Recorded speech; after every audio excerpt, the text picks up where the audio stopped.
Hi అండి. అందరికీ నమస్కారం. Welcome to my channel. ఈ వీడియోలో ఏపీలో మరో పథకానికి పేరు మార్పు నెలకి రూ. 10,000తో ఇవ్వనున్నారండి ప్రభుత్వము. తాజా సమాచారం అయితే వీడియోలో తెలుసుకుందాం. వీడియోని ఎక్కడే గాని స్కిప్ చేయకుండా ఎండ్ వరకు చూడండి. అప్పుడు ఇన్ఫర్మేషన్ పూర్తిగా అర్థమవుతుంది.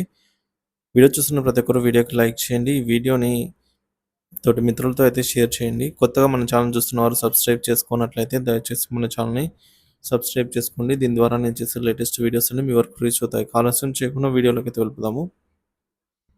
ఇక ఫ్రెండ్స్ విషయానికొచ్చినట్లయితే నెలకు రూ. 10,000 అండి.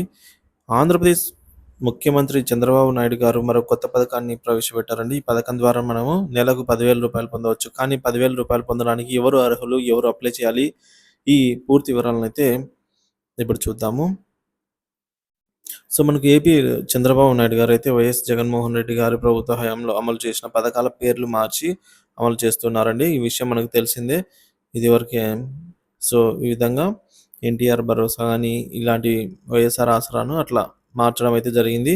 రీసెంట్‌గా వైఎస్ఆర్ లా నేస్తం పథకాన్ని న్యాయమిత్ర అనే పథకంగా మార్చడం జరిగింది. దీనికి జూనియర్ న్యాయవాదులు వృత్తిలో నిలదొక్కుకునేంత వరకు వారికి కొద్దిగా ఆర్థికంగా భరోసా ఇవ్వాలనే ఉద్దేశ్యంతో మాత్రం ఈ గత ప్రభుత్వం నెలకు రూ. 5,000 స్టే ఫండ్‌నైతే వారికి అందించేదన్నమాట. ఇప్పుడు చంద్రబాబు నాయుడు గారు ఈ మొత్తాన్ని 10,000కు పెంచి గౌరవవేతనంగా ఇవ్వాలని నిర్ణయించారు. న్యాయశాఖపై సమీక్ష నిర్వహించిన సందర్భంలో ఈ నిర్ణయం అయితే తీసుకోనున్నారు.